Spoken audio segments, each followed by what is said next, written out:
честь 11-й годовщины урумчинских событий турецкая неправительственная организация опубликовала два доклада. Доклад под названием «Концентрационные лагеря в Восточном Туркестане. Поэтапный геноцид» был подготовлен Центром гуманитарных и социальных исследований фонда ИХХ.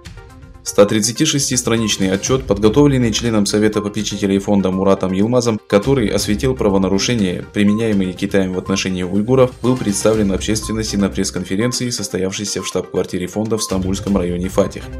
Выступая с речью, генеральный директор фонда Бюлент Йылдырым заявил, что отчет содержит подробную информацию и подтвержденные факты, которые помогут понять текущую ситуацию региона.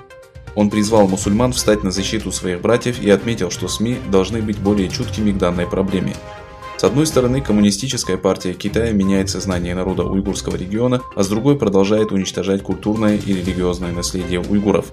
Во втором докладе под названием «Религиозное и этническое давление в прошлом и настоящем», подготовленном Нуритдином Избасаром, описывается трансформация тюрков региона в ходе исторического процесса, а также период беззакония и правонарушений, установившийся вместе с китайской оккупацией.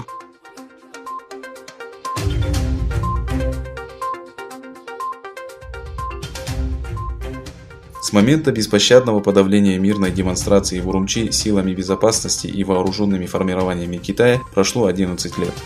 5 июля 2009 года группа студентов Уйгурского университета организовала в Урумчи акцию протеста против давления, дискриминации, похищений, убийств и принудительного труда на фабриках.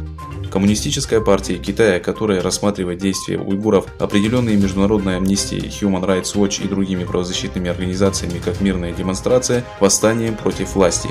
Очевидцы утверждают, что коммунистическая партия Китая преднамеренно спровоцировала демонстрантов, внедрив в их ряды людей в гражданском, которые пытались отвлечь демонстрантов от основной цели.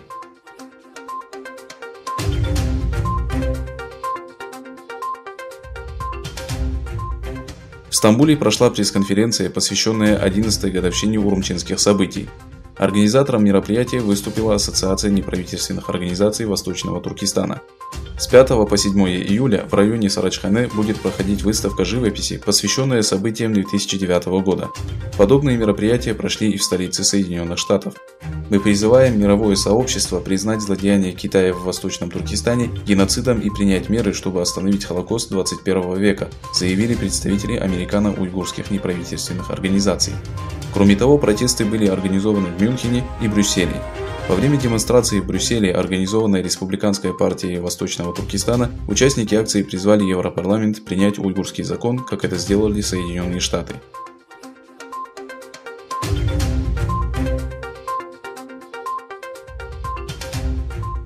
Всемирная организация здравоохранения признала, что Китай не сообщил о вспышке коронавируса вовремя. Организация внесла изменения в календарь COVID-19, где 31 декабря 2019 года было отмечено началом распространения эпидемии в Китае, в связи с тем, что задолго до эпидемии коронавируса комиссия здравоохранения города Ухань сообщала о случаях тяжелой пневмонии. Об этом сообщил офис Всемирной организации здравоохранения в Китае. Изначально на сайте было указано, что китайские власти своевременно сообщили о первом случае коронавируса, тогда как после изменений на сайте организации было указано, что информацией о вспышке эпидемии поделились сотрудники китайского офиса организации. Согласно сообщениям в прессе США, Китай не информировал Всемирную организацию здравоохранения.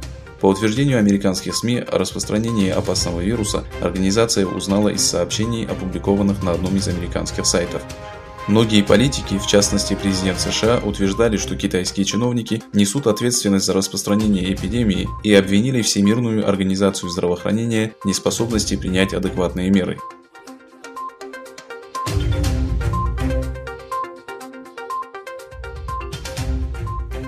Президент США Дональд Трамп принял участие в торжественной церемонии в преддверии Дня независимости. Соединенные Штаты являются самой справедливой и исключительной страной, когда-либо существовавшей на Земле, заявил глава Белого дома на мероприятии у горы Рашмор в Южной Дакоте. Его выступление посетили несколько тысяч человек, несмотря на пандемию коронавируса.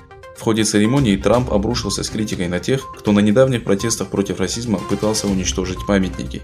По мнению Трампа, цель подобной безжалостной кампании – стереть историю, опорочить героев, подорвать ценности и навязать стереотипы детям Соединенных Штатов.